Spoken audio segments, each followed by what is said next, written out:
Bonjour, maintenant nous sommes arrivés à l'exercice numéro 15.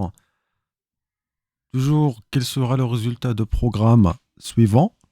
Donc ici, nous avons une variable du type chaîne de caractères et sa valeur initiale c'est 255.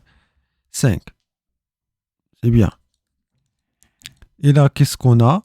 Donc nous avons le C égale 255 plus le 10. Et printf, qu'est-ce qu'on va trouver? Donc on doit afficher tout simplement la valeur de la variable C. Donc normalement ici nous avons 265 et là vous pouvez me dire que le résultat final c'est facile, c'est juste 265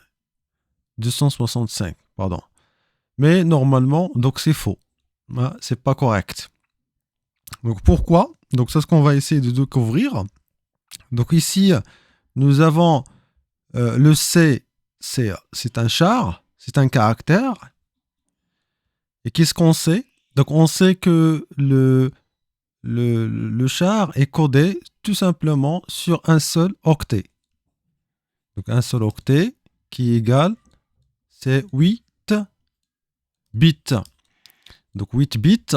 Donc nous avons la plage des valeurs, ça va être de 0 jusqu'à 255. Donc c'est en total, on va trouver 256, bien sûr, ce qui équivaut à 2 à la puissance 8. Donc vous voyez ici que la taille d'un caractère, c'est 256. Et ici, qu'est-ce qu'on trouve? 265. Donc qu'est-ce qu'on remarque? On remarque que la valeur qui va recevoir le C est hors intervalle de ce caractère, qui est tout simplement le nombre maximum, c'est 256. Donc quand on a ce problème, il y a une relation particulière que nous devons le faire. Donc ça serait le même principe pour le int, le float et le double et les autres bien sûr les types des caractères. Donc qu'est-ce qu'ils disent la règle?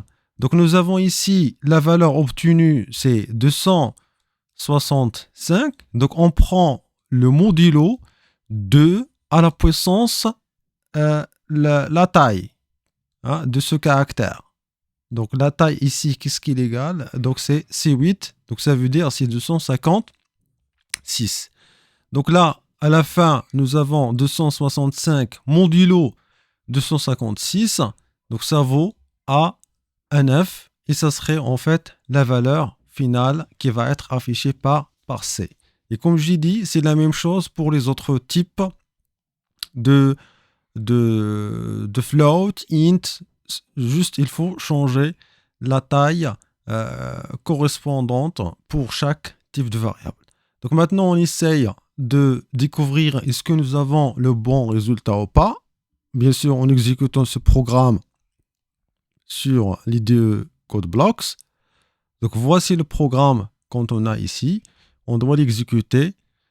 Et voilà, donc à la fin, on trouve la même réponse. Donc nous avons la valeur correcte. Donc merci pour votre attention et à la vidéo prochaine.